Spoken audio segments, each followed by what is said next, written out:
right, sorry guys, it's been 5 minutes late, but here we are, we're gonna get started. It's a bit cold today, but still, so many of you guys made it here today. Thank you so much for coming over. I think like many of you, probably you guys have heard the name of Wiredcraft, but if you guys don't know, we are a digital consultancy focused on China and Asia Pacific, and we work with some of the best brands in the world. Here, check them out. So what are we gonna do today? What are these kind of events for? We are here to provide you guys a venue and a platform to connect people who are interested in our communities. We are here every single time. We have amazing speakers here sharing their insights, and hope you guys can get inspired. And we're here to, hopefully we can create some opportunities for collaboration. And also, as I mentioned before, we have different themed events every single month. So for our upcoming events, Yoi, our consultant lead at Wirecraft, will be sharing her insight. And if you're interested in how to boost your business and how to leverage premium customer experience for happier customers and better results, you should sign up. I'm gonna give you guys 10 seconds.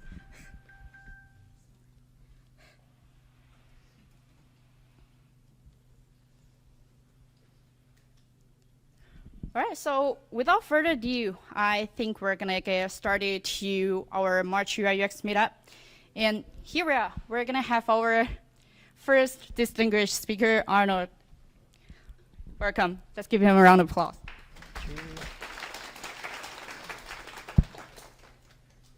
Okay. Thank you, Signy. Thank you, everyone. Good evening, everyone. There is a lot of people. It's packed like crazy. For people online, it's okay. No pressure. So, good evening, everyone. My name is Arnaud. This evening, I'm going to talk about content design / UX writing. Before we get started, I like to know a bit of my audience, users. That's what we do in UX design. So I would like, I have a couple of questions for you. First of all, who among you is in UX design? Raise your hands. Higher. There's a lot of people. Okay, a lot of people. Who among you know about UX writing and/or content design? Raise your hand. Okay, higher as well. No shame in that. Okay, that's good. Yes, less people, and that's great. That's what we are here tonight. We're going to talk about this UX design discipline, that is content design and also UX writing.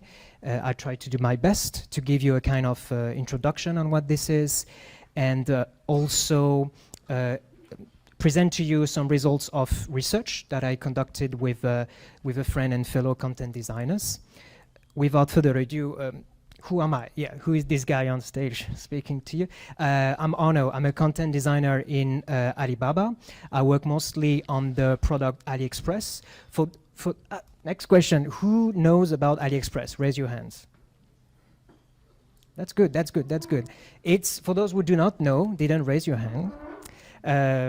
It is basically, it's like Amazon abroad. It's very similar to Taobao, what you have in China, but it aims at overseas market. And I work mostly on this product. I've been 3 years there. I've been almost 10 years in China. And when I don't work, I cycle around China a lot. If you like cycling, just let me know. And currently I'm learning how to develop video games because I really love that. And so I'm learning coding as well. I think it's a valuable skill after UX design. Anna is also my friend and colleague, and she could not be here tonight, but a few words about her. She's been 8 years in content strategy, UX writing in AliExpress most of the time. She was the person with which I did the research and would have done this presentation tonight with her because we did the research together. If you're online, hello.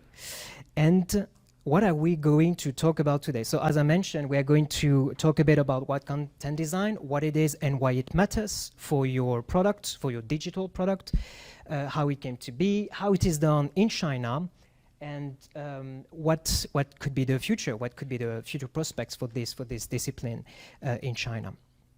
All right, so what is content design / UX writing? Starting from this point, if I refer either to content design or UX writing, I'm talking basically about the same thing. If you have endless debates on LinkedIn and online about what is the difference between those two. We're not going to talk about that today, but just to avoid any confusion, starting from now, what I refer to content design is UX writing, or UX writing is content design. So no one will feel left out. But what it is exactly, let's take an app like AliExpress. On an app, you have different types of content on your screen. You have banners, icons, search bar, and so on. And let's compare this app to a metro station. I'm going to use this analogy that I got from a French UX writer. An app, a digital product, is basically like a metro station. How is it possible? On a metro station, you have different content helping you to navigate throughout the metro station. The purpose of those content is to help you navigate through that, indicating where is the exit. This is the Parisian subway, by the way. I'm French, so I put Parisian subway. If those signs helps you navigate throughout the metro station, indicating you where is the exit, the roadmap, and so on. And the content that content design and UX writing mostly work on is basically the same on an app. It's the content that helps you navigate, having a pleasant, delightful, useful experience on a digital product. Therefore, we could come up with such a definition, if you want a definition. Content design is a UX design practice. It takes a user-centered design approach to the interface content in products. Should add digital product, that's mostly where we worked. It helps people complete a task or solve a problem through copy. I think what's important here is two things. First of all is the fact that content design is indeed a UX design practice. It is something that we may observe when doing content design or UX writing, a clear difference between UX designers and UX writer. In my mind, there is little differences, and we're going to show that in a bit. And also, it takes a user-centered design approach to the interface content. That's that content I was mentioning about. That's the content we mostly worked on. What about the other content? We will come to that in a few minutes. Hang in there. Another important thing in this definition, I think, is that it is a user-centered approach, design approach. What does it mean is, I'm going to take a quote from Sarah Winters, who is a writer, thought leader when it comes to content design. She wrote a great book. I think it's a great introduction to the discipline. Content design, it's about using data and evidence to give the audience what they need at the time they need it and in a way they expect it. So I strongly believe this is one of the best way to understand what is the content design. It's all about information. How do you provide information, what type of information you provide, and when you do so. An example, you have here two error messages. You tried to log in using Google authentication, it didn't work. You got those two error messages. The first one is just authorization error. And the second one give you a bit more information. In the first one, it's when you are not providing, you're providing the information you need at the right time, right? When there is an error, but probably not the right information in the way that a user would be expecting it at this stage. An error message, a user is probably frustrating, wants to know what's going on, why it's not working, how he could solve this issue. With this message, you get nothing from it. You don't know what you could do next, and you don't know what is the issue. That's, you can see clearly with and without content design input when it comes to interface content here. In case you are wondering, okay, I got a better idea, but how do you fit into like an organization? You could put it this way. assume you're all familiar with tech working on taking care of feasibility, product taking care of the viability of an app, for example, and UX about desirability, but also usability. That's where you would find usually content designers and UX writer. We work strongly with designers, like people working a lot on Figma, doing some, layout, prototype, and so on, but also with user research, because we are a user-centered approach. We cannot do anything without the user. If you just develop a design, write content without having the user in your mind at the center of your approach, that's called guessing. So it's not very, that's not a UX design discipline. And in case you will be like, yeah, but I mean, you're writing, or no, you that's what you do. You're writing, you're not designing. I mean, you use your keyboard and you do stuff. I think, to me, writing is designing. We could do a whole presentation on this, but writing is about coming up using components, sharing a certain information in a certain way. It also works in a system, and we use a lot of the design thinking framework, for example, just to give you a few ideas, right? And to me, writing is designing, and that's why content design and UX writing truly has its place among the UX discipline. Writing is designing. I mean, it's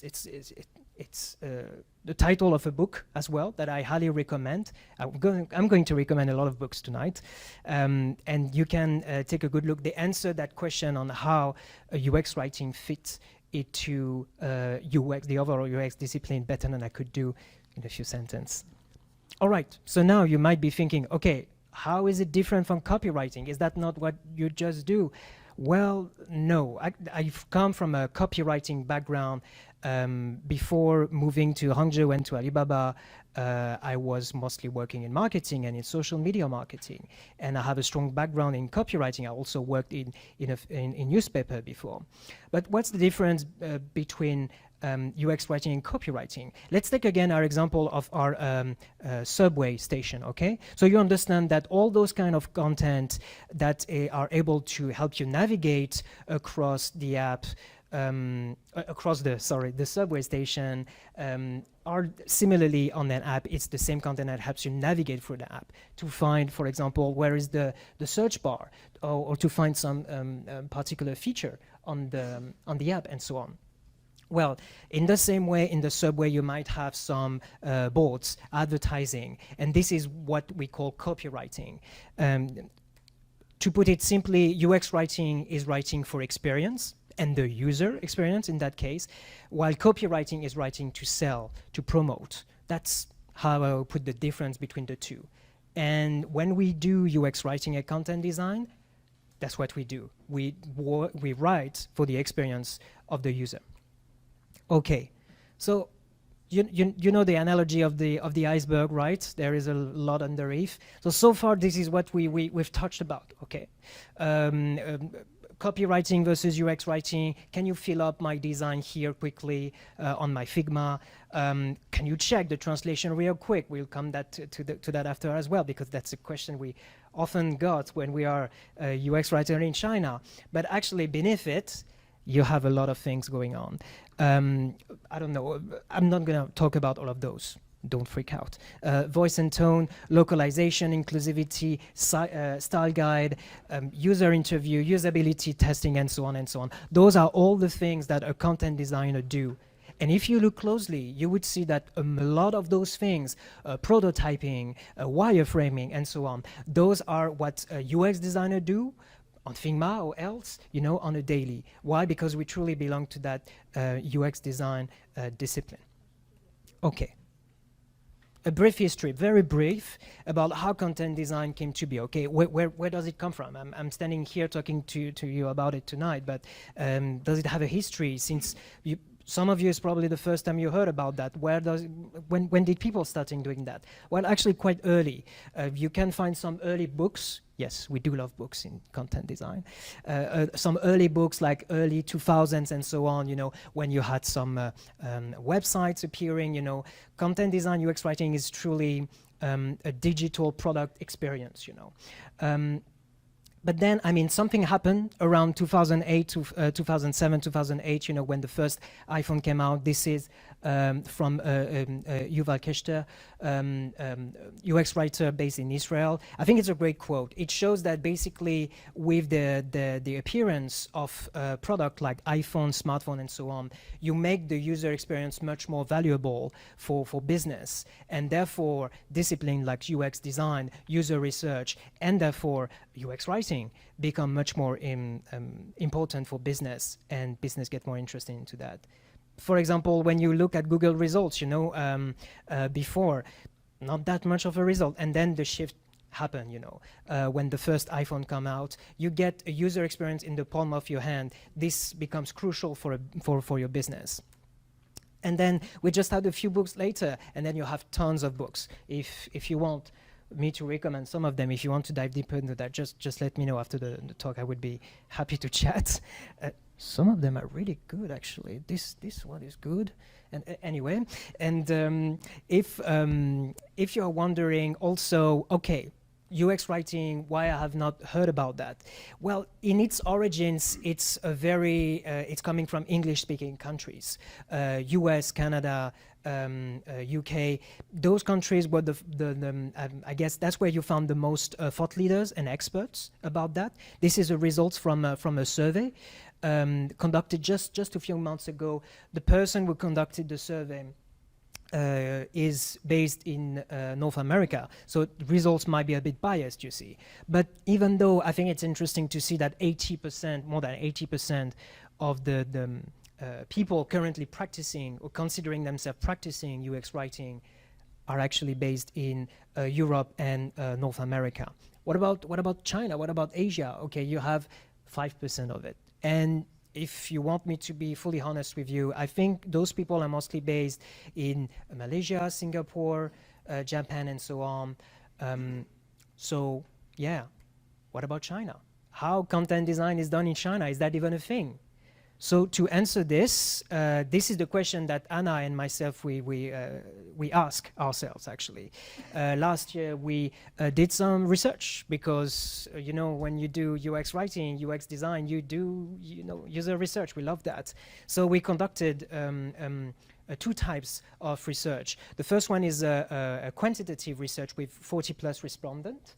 And then we conducted also more qualitative research with interview. Then we came up with a report, sort of report article that we published. And we also launched a content design community. More about that later. And what is shown basically when it comes to content design in China? Well, it's we couldn't manage to find, let me check here. Yes, when it comes to content design in China, we could separate it in two ways. We could structure it in two ways. First, companies in China operating locally, Chinese companies operating for Chinese market, and then Chinese companies operating globally, like AliExpress, the one I belong to. For Chinese companies operating locally, well, we couldn't find a lot of, I mean, if not any, content designers working on the content in Chinese for a Chinese app.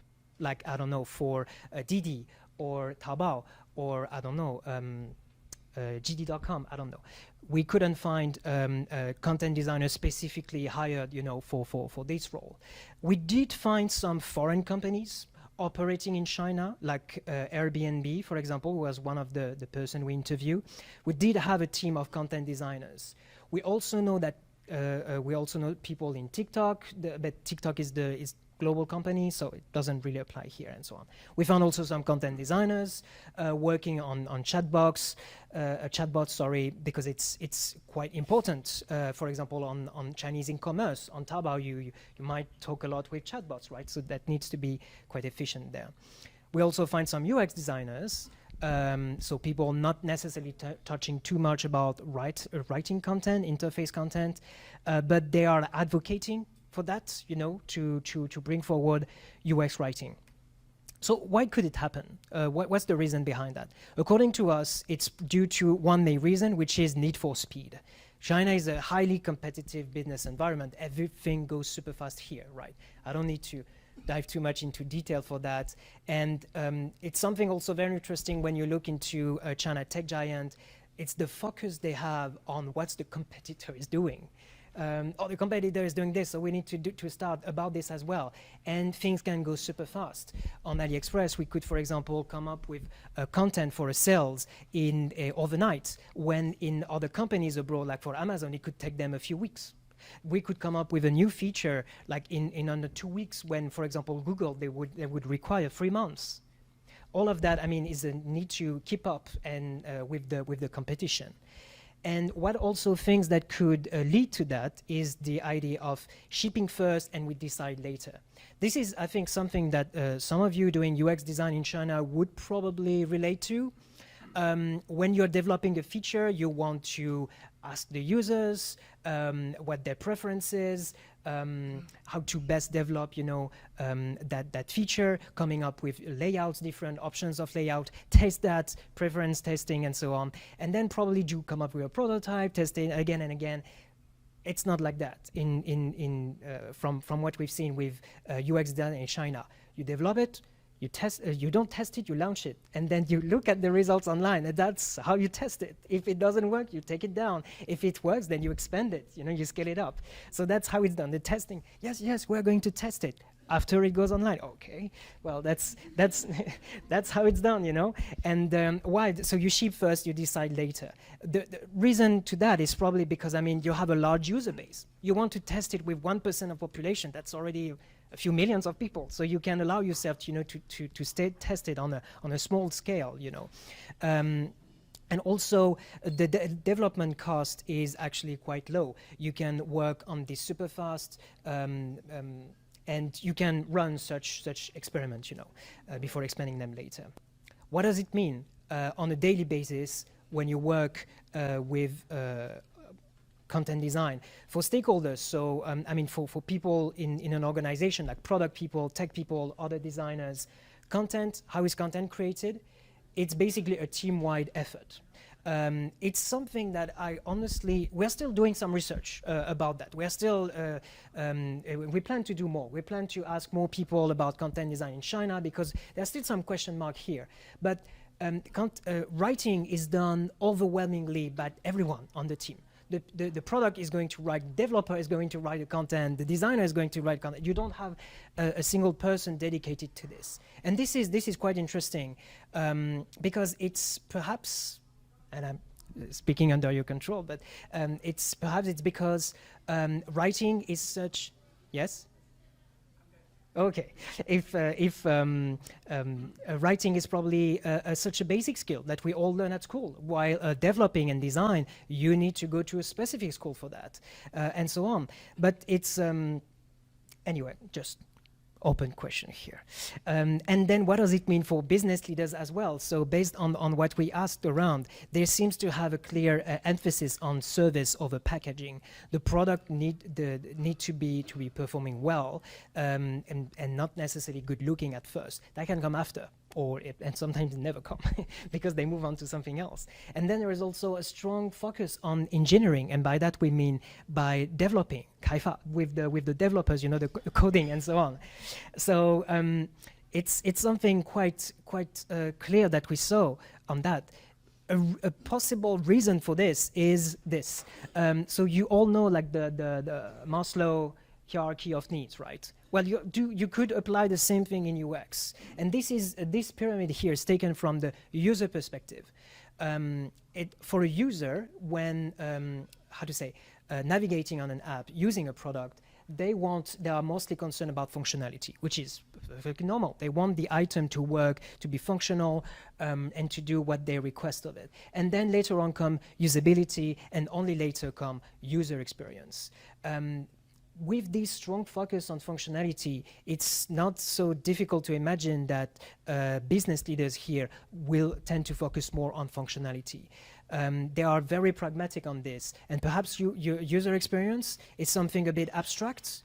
How do you measure the ROI of user experience? You can do it, right? But perhaps not as much not as easily as other features.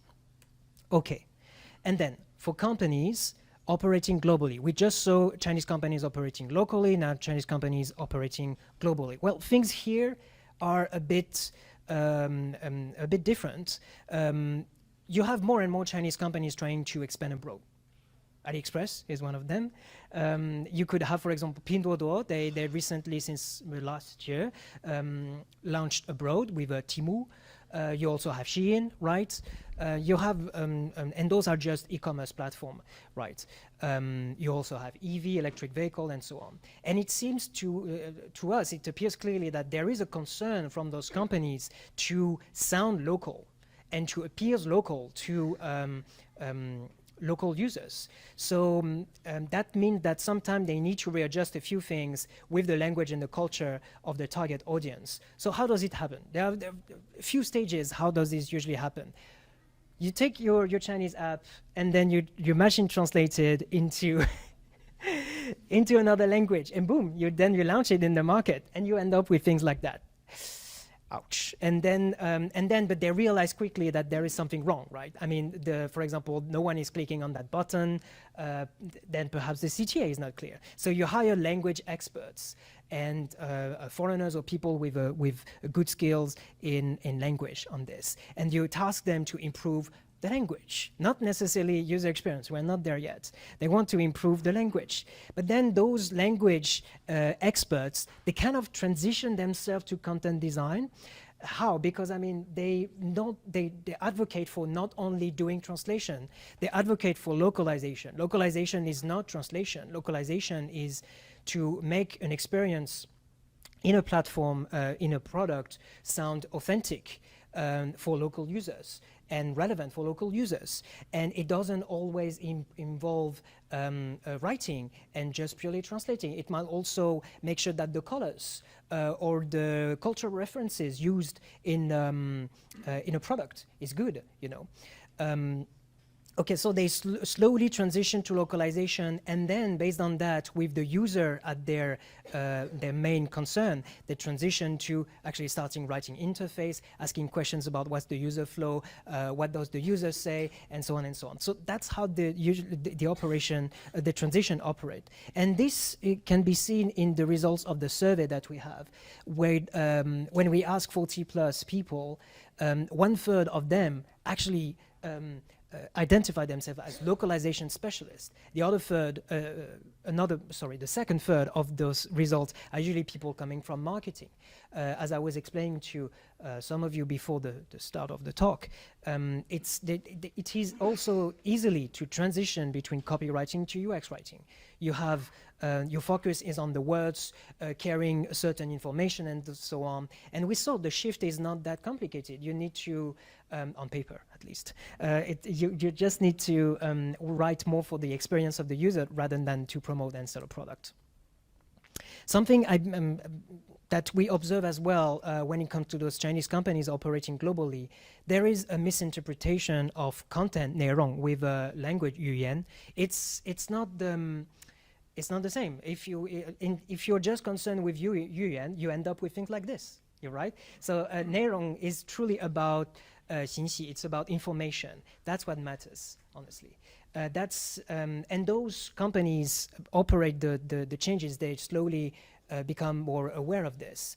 But there are still some challenges. There are still some challenges when you do this, because for content designers operating in such companies, you need to educate the organization on that language is not content, but also on how UX design is done on the market. And probably my fellow speakers from here will be able to tell you more about that. The fact that UX abroad is more about low density of information, less complex navigation. If you look at some, I don't know, Chinese games versus Western games, mini games, you know, that you have on phone, it's incredibly complicated. You have, I mean, from my perspective, but you have a lot of different currencies, rewards. You need to do the math by yourself. I'm not good at math. I don't want to do that. But it's not necessarily a problem in China. So they need to adjust. That's how you adjust a product to another market. So to sum up, this is pretty much how we could see things, right? You have companies operating locally, and who is writing? Usually the product people, the developer, the designers, the sales, the marketing, yes, even themselves are writing about interface. Because why? For the company, it's like, what content? What's that? I mean, it's marketing, right? It's not only that. And then for companies operating globally, when you ask yourself who is writing, well, you have different, stages, if you want. For companies that are still in the early awareness, I would say, of what is content, it's the same. Everyone is writing, and so usually content designers coming up on this company, they have to fight with people. No, you cannot write. It's you cannot write it this way, and so on. We have specific guidelines and glossaries and so on. We do have design system as well, by the way, content design system. Also, next, you would have content is mostly written by translators, localization experts, language experts. But then, I mean, the most common belief is that content is language. And then you have content is information, and it's finally taken care by content designers. Okay, I'm going to wrap it up very soon. Hang in there. What lies ahead for content design in China? Because this is also something that we ask ourselves when we were doing our research. So to us, again, I'm going to take the structure of companies operating locally and others operating globally. For locally, we can see an increased interest from business leaders and organizations in UX, and I believe that the presence of so many of you in UX tonight is a good example of that, right? Yeah, UX design. And but when it comes to content design, we honestly, by asking people who've been doing that for companies operating locally or attempting to, they don't have much hope, actually. Yes, and but perhaps we've still this focus on local competitors. If you have I don't know, one e-commerce platform starting to take UX very seriously, with the other competitors looking closely at what they are all doing, perhaps UX design will becoming one of a competitive edge among local platforms in China, and Andy that we interviewed for this research, a few products onto the market. If you don't use Taobao, what do you use? There is also probably changes that could come from the users themselves. One of these potential disruption could be, for example, the silver economy. You have a lot of retired people, aging people in China. Their need when it comes to UX is significantly not the same as the younger generation. Perhaps they need better UX to go through that complex navigation and so on. And then for companies operating globally, well, as mentioned, we've noticed that there is a lot of Chinese companies going abroad. They notice that something is not quite right with their product, or machine translated. So, and also the way that they do UX is probably not, when you've got feedbacks from you that there are too many things on the screen, I don't know where to start, that's, okay, you start asking yourself some questions. Same as well, this focus on competitors you have that might help as well. You have more and more Chinese companies going global, right? So perhaps they will look at how each other is doing it, and the one that is able to adapt to more local UX practices, including content design. As we saw, it's quite present in North America and Europe, European countries. Well, perhaps that product will take the edge over the other. Okay, and then last thing, something that we noticed in China that is very specific to China is the fact that there is not really a content design community. You have abroad, it is the case. You have content designers teaming up, chatting among themselves, exchanging ideas, recommending books, articles and so on, writing blog articles. So there is truly a community, people sharing their fear, their concern, their new ideas, the latest innovation on the field. And therefore you actually have a community. What about in China?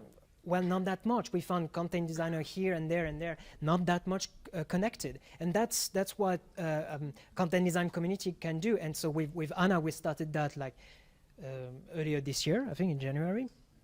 So feel free to join. Like we have like almost 200 people on the group. Not all of them are content designers, so feel free to join. There are a lot of curious people about what it is, what we talk about. We also held like regular talks, online talks so far about content design, so feel free to join. And then we can put back, yes, no, everyone can. Sir over there, yes. And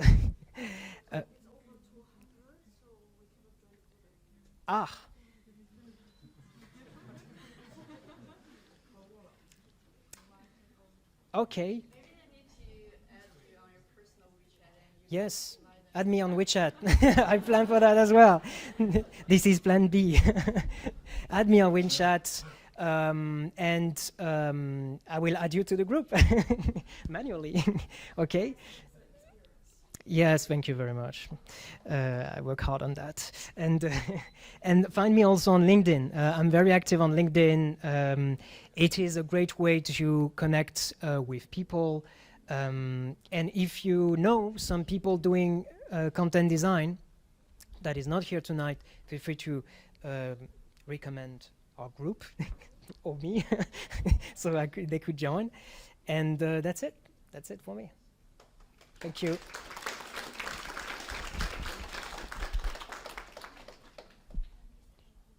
Questions? Okay. Questions for people? Yes.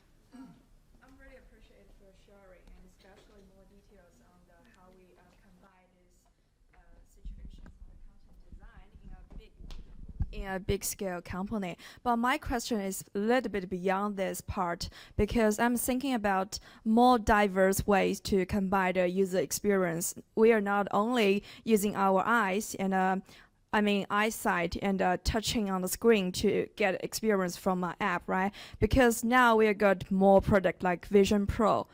So it might have a more way to get interactions on an app. So is that also the way we can just understand it as a content design, or it is another skills?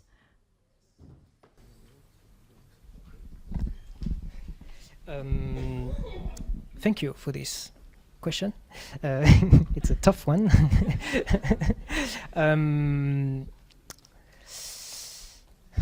Tough questions. I think it is. Do you have content on the written content on the Vision Pro? Do you have any? Let me rephrase it. Do you have any information shared with the Vision Pro? Not yet, but I guess more companies shipping their products convert with like a game. Yes. Just convert on the iOS versions to the Vision OS version. Even the Vision Pro already not officially launched in the Great China yet, but Yes. I guess it might probably get more.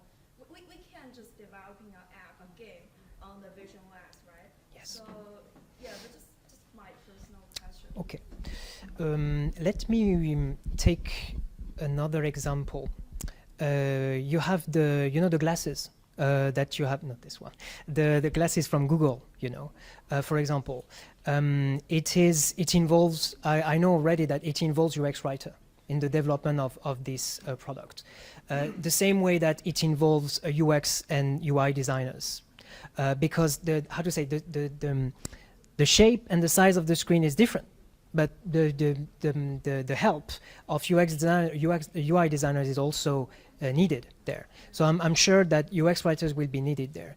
Might be it's different device, but same role, I believe. Yes. Theory behind, like if I just wanted to make an action like confirmation, even if we have on the phone, we can just write like a checkbox. Yeah. It's a way, right, on the phone. Yes. So if we put this function on the Vision OS, we need to use our like this gestures to control it. Yes. It might have a same theory behind to design this user interface Yes. to do this action. Exactly. Let's just rewind back to the definition, to the quote I gave earlier. It's about sharing the right information at the right time and the way that the user would expect it. If you do the gesture with the Vision Pro, the glasses, and it doesn't close it, and that you don't receive any, I don't know, confirmation sound or something, then something is wrong here. And I believe this, it will also involve UX definitely, and UX writing perhaps in some aspect. Yes. Okay. Maybe I need more resources from your side later. Okay. Sure. Do you work for Apple by any chance? We can talk later. Thank you. Take that as a yes. Okay. Next question. It's okay. I have a Loud loud voice. voice. Thank you for the presentation. I was curious if you could share a bit more about the way in which the research was done. If I remember correctly, you mentioned something about 40-ish participants, which Yes. is not a very big sample, if you ask me. Yes. And whether that was done in English or Chinese, Yes. because it actually in Chinese in China you have 用户体验. Yes. And so there are quite a lot of people who are doing that. So I'm Yes. wondering whether it's kind of either a language barrier, and also sometimes Chinese people are usually very shy to speak in English, and they would not necessarily, or the people who would be in this field may not necessarily have the wording in English to express that. So I was curious if you could share a bit more about how the research were actually done, and just curious, so thank you.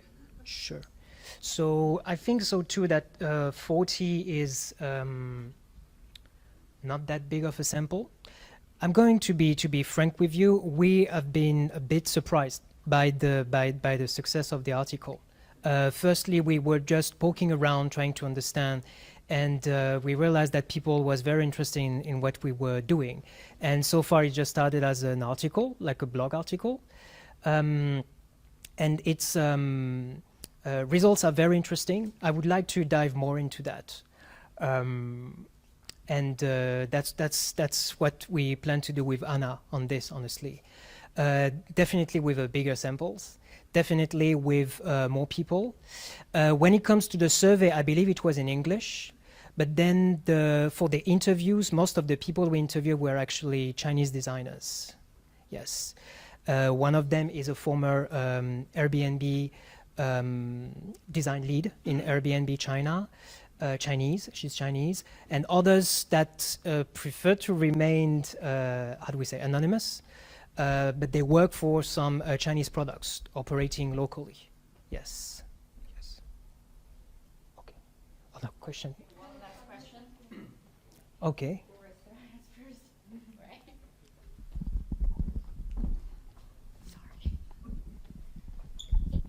Thank you. Thanks for the presentation. I actually have two questions. One is, I'm sorry, this is so hard. Okay. Say I'm working for like a product going abroad, and we're actually like planning to land in a new country.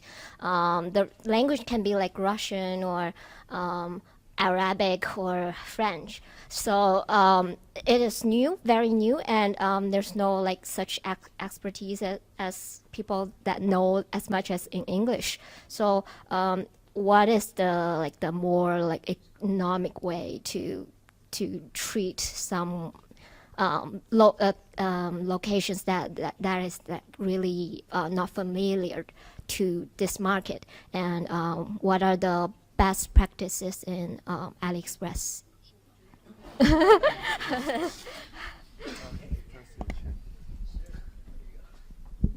Okay, so if I understand correctly your question, how do a Chinese company can successfully expand globally? Language-wise, first, don't do machine translation. I think this is clear. And then, I mean, don't also just hire native speaker. I think like when being in the rush, you know, the speed as we saw of building a local team in that countries, hiring people that is there and speak the language, that's not enough. If you hire, for example, an Arabic-speaking person and put that person in the UX design role, but that person don't know how to design, you're gonna have some problem. Yes, sure, that person speaks Arabic, but doesn't know how to design. So, it's not only a matter of nationality and skills. You need also to look for, nationality or language is also a matter of skills. And, in the rush of expanding quickly, I've seen Chinese companies do that, but also, French or other companies, entering China and thinking the same. It's okay, that person will do, and so on. That may not be a good strategy. Yes, and then language-wise, you have someone that is good with language, that has some writer background, but that's still not a localization background. That is very different. Having localization experts definitely help. Those people will be able to tell you, for example, some cultural references that may or may not work in that country, and so on. Help you localize some expression. Do you need exclamation mark here or not? Do you need that expression here, and so on? So they go really beyond just translation, and even translation, that human translation, I would say. Yes. Yes. Okay. Okay. Thank you very much. Thank you so much.